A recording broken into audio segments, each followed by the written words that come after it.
आप सभी को नमस्कार। स्वागत है एक बार फिर से इस ऑनलाइन क्लास में। Class 12 mathematics chapter 5 continuity and differentiability. Continuity का ये थर्ड पार्ट है, पार्ट 3। अब कुछ एग्जांपल्स हैं। पिछले वीडियो में भी हमने एग्जांपल्स लिए थे कुछ। यहाँ भी अब जितना भी एग्जांपल हम डिस्कस करेंगे कॉन्सेप्ट उतना ही क्लियर होता है, कैसे हमको कॉन्टिन्यूटी शो करना है किसी इंटरवल में, किसी पॉइंट पे, या कॉन्टिन्यूस पॉइंट फंक्शन शो करना है। अब जैसे एग्जाम्पल 10 है ये, discuss the continuity of the function f defined by f x is equal to x plus two if x less or equal to 1 and x minus two if x greater than 1। अब यहाँ function क्या है, splitted है, और point क्या है split करने का, वो 1 है। तो हालांकि polynomial functions less or equal to 1 के लिए भी एक पॉलिनॉमियल है और ग्रेटर देन 1 के लिए भी पॉलिनॉमियल है। तो पॉलिनॉमियल फंक्शन जो है कॉन्टिन्यूअस होता है होल ऑफ इट्स डोमेन में। तो यहाँ क्या है कि जो स्प्लिटिंग पॉइंट है 1, वही एक डाउटफुल पॉइंट होता है जिस पे फंक्शन को हमको चेक करना पड़ता है कि वो कॉन्टिन्यूअस है कि नहीं। तो the function f is defined at all points of the real number. अब यहाँ अलग अलग केसेस हम बनाएंगे। तो case 1, if c less than 1, c less than 1 means first definition of the function x less or equal to 1, then f c will be x की जगह हमको सी रखना पड़ेगा, वो 2 प्लस सी हो जाएगा। अब limit x tends to c f x is equal to limit x tends to c x plus two, because c is less than 1, so that will be c plus two. अब यहाँ less than 1 के लिए definition function की x plus two है। तो this f is continuous at all real value less than 1, क्योंकि function की value उसके लिमिट के बराबर आ रही है, इसलिए x की वैल्यू जो भी 1 से लेस देन है उससे फंक्शन कॉन्टिन्यूअस है। अब दूसरा केस बनता है c ग्रेटर देन 1 के लिए। तो अब एफ सी क्या हो जाएगा, तो इसके लिए दूसरी डेफिनेशन फंक्शन की f x is equal to x minus two if x is greater than 1, तो f c c minus two हो जाएगा। Now limit x tends to c f x which is where c is greater than 1, that will be limit x tends to c x minus two, and that is c minus 2 which is equal to fc. Thus f is continuous at all point greater than 1 also. Now what is f1? f1 की value क्या होगी 1 पे अगर हम value निकालें तो अब case 3 c1, c is equal to 1, the left hand limit of f at x is equal to 1। अब इसके लिए हमको लेफ्ट हैंड लिमिट के लिए लेस देन 1 के लिए हमको x प्लस 2 लेना पड़ेगा, सो that will B 3। limit x tends to 1 minus, that is the left hand limit. So x might slightly less than 1. 1 minus means 1 minus h is slightly less than 1, for which the definition of function is x plus 2. So that is 1 plus 2, 3.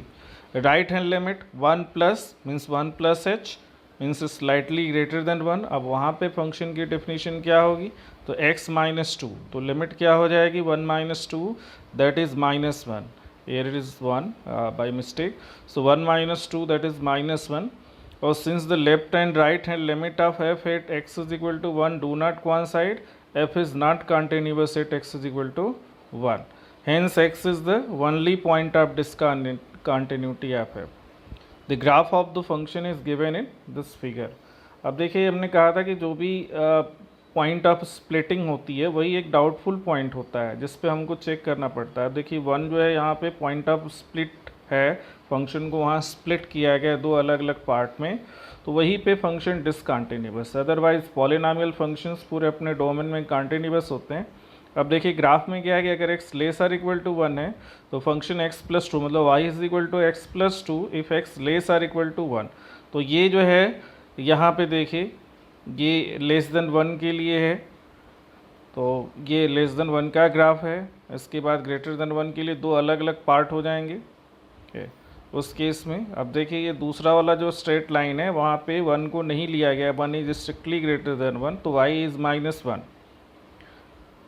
ठीक है। और पहले वाले में x को include किया गया है, तो अगर x 1 है तो y की वैल्यू 3 हो जाती है। तो ये दो अलग अलग स्ट्रेट लाइन बन जाती हैं दोनों ग्राफ से। आप देख रहे हैं कि यहाँ पे ये कॉन्टिन्यूअस नहीं है, इनको प्लॉट करने के लिए हमको लिफ्ट करना होगा पेंसिल को।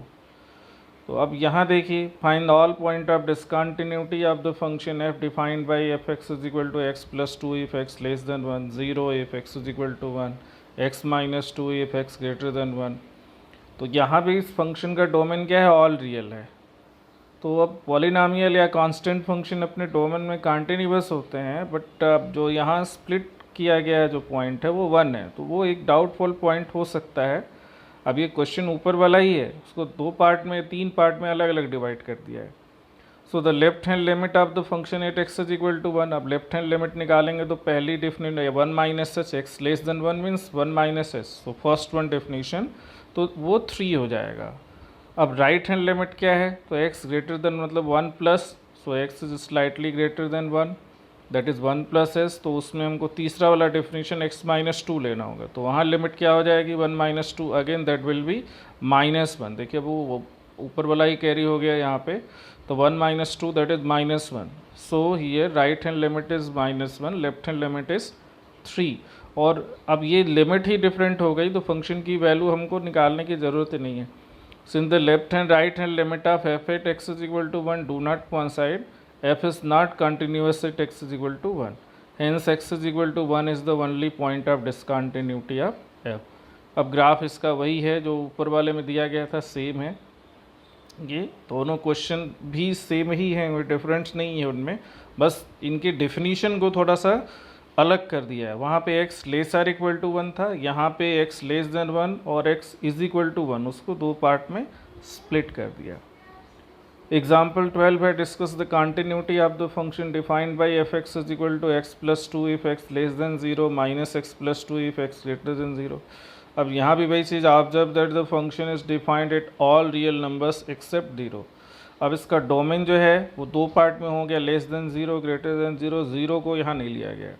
अब D1 और D2 में इसके डोमेन को डिवाइड कर दिया गया, तो overall domain D1 union D2 हो जाएगा। अब D1 क्या है, x is real number and x is less than 0, D2 है x is real number and x is greater than 0। अब केस 1 क्या हो गया, C belongs to D1 means C is less than 0, उस केस में इसकी लिमिट हम निकालेंगे, तो यहाँ क्या होगा, लेफ्ट हैंड लिमिट हो जाएगी 2, तो limit x tends to c, x tends to c x plus 2 पहला वाला डेफिनेशन, तो ये c प्लस 2 हो जाएगा जो कि एफ सी के बराबर होगा if c less than 0 and hence f is continuous in D1। मतलब अगर x लेस देन 0 है तो उसमें ये फंक्शन कंटिन्यूअस है।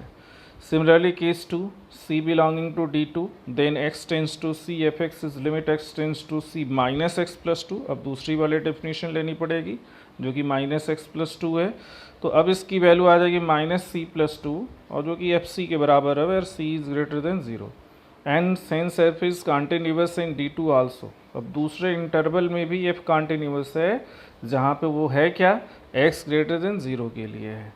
अब ये D1 और D2 दोनों में कंटिन्यूअस है, तो इसका मतलब ये कंटिन्यूअस फंक्शन हो गया। So since f is continuous at all points in the domain of f, we deduce that f is continuous. Graph of this function is given in this figure. Note that to graph this function, we need to lift the pen from the plane of the paper, but we need to do that only for those points where the function is not defined.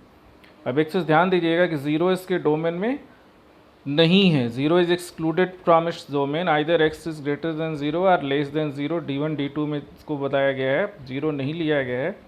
तो इसके graph को plot करने के लिए हम इस pen को उठाएंगे, पेंसिल को हम लिफ्ट भी करेंगे, बट ये उसी पॉइंट पे होगा जहाँ फंक्शन डिफाइंड नहीं है, जो कि 0 है। 0 पे आपको लिफ्ट करना पड़ेगा पेंसिल को to plot the graph of the given function, but 0 is not in the domain of the function is not defined at x is equal to 0. This means the function is continuous in whole of its domain. इसका मतलब ये एक function continuous function है। Example 13 है, discuss the continuity of the function f given by f x is equal to x if x greater or equal to 0 and x square if x less than 0। अब यहाँ भी ये 2 part में divide हो गया है function, x greater or equal to 0 के लिए x है और x लेस देन 0 के लिए एक्स स्क्वेयर है। अब अगर हम यहाँ देखें तो y is equal to x straight line हो जाएगी passing through origin for x greater or equal to 0 मतलब फर्स्ट क्वाड्रेंट में, और y is equal to x square will be an upward parabola for x less than 0 मतलब ये second quadrant में आएगा because y will be positive, x is negative. तो ये इसका ग्राफ दिया है, आप देख सकते हैं। Clearly the function is defined at every real numbers. Graph of the function is given in figure. By inspection, it seems prudent to partition the domain of the function of F into 3 disjoint subsets of the real line. अब इसके domain को 3 part में divide किया गया। अब domain है इसका क्या, x greater or equal to 0 and x less than 0 means whole real number is the domain. But इसको 3 पार्ट में डिवाइड करने का मतलब एक हो गया ग्रेटर देन 0, एक हो गया 0, दूसरा हो गया लेस देन 0। तो 3 पार्ट में d1 x belongs to real number x less than 0 and d2 that is equal to 0, d3 x belongs to r that is x greater than 0। तो 3 पार्ट में इसको डिवाइड किया गया। अब केस 1 क्या है, at any point in d1 we have fx is equal to x square and it is easy to see that it is continuous there. अब अगर लेस देन 0 देखें हम d1 में है तो f x is equal to x square is less than 0 के लिए अगर हम ग्राफ को प्लॉट करेंगे तो we have not to lift the pencil. Case 2 at any point in d3 we have f x is equal to x and it is easy to see that it is continuous there. fx is equal to x means y is equal to x, the straight line for x greater or equal to 0. So this is also continuous. Case 3 है अगर हम 0 ले लें, so now we analyze the function at x is equal to 0, क्योंकि यही एक splitting point है। अब इस पर हमको दोनों ही लिमिट निकालनी होगी। The value of the function at 0 is f0, that is 0. The left hand limit of f at 0 is fx tends to 0 minus fx, that is x tends to 0 minus x square, because function fx is x square for x less than 0, so that is 0. The right hand limit x plus होगा fx, अब fx is equal to x for x greater or equal to 0, so that is also 0. So here limit is equal to the value of the function. This means the function is continuous at x is equal to 0.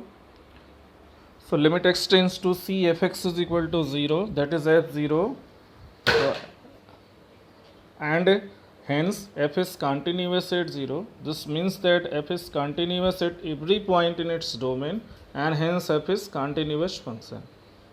तो ये कुछ examples थे NCERT का जो हमने discuss किया, और NCERT में इस चैप्टर के लिए ढेर सारे एग्जांपल्स दिए हैं उनके ग्राफ के साथ, जो कि बहुत ही अच्छे एग्जांपल्स आपको हैं। तो बेसिक बट फंक्शन की डेफिनेशन, उनको स्प्लिट करना, एक ही फंक्शन को अलग अलग तरह से डिफाइन करना, ये एक अच्छा तरीका है समझने के लिए कॉन्सेप्ट को। तो मैं आपसे रिक्वेस्ट करता हूँ कि आप एनसीईआरटी को पढ़ें, उसके क्वेश्चंस को देखें, एग्जांपल्स को देखें।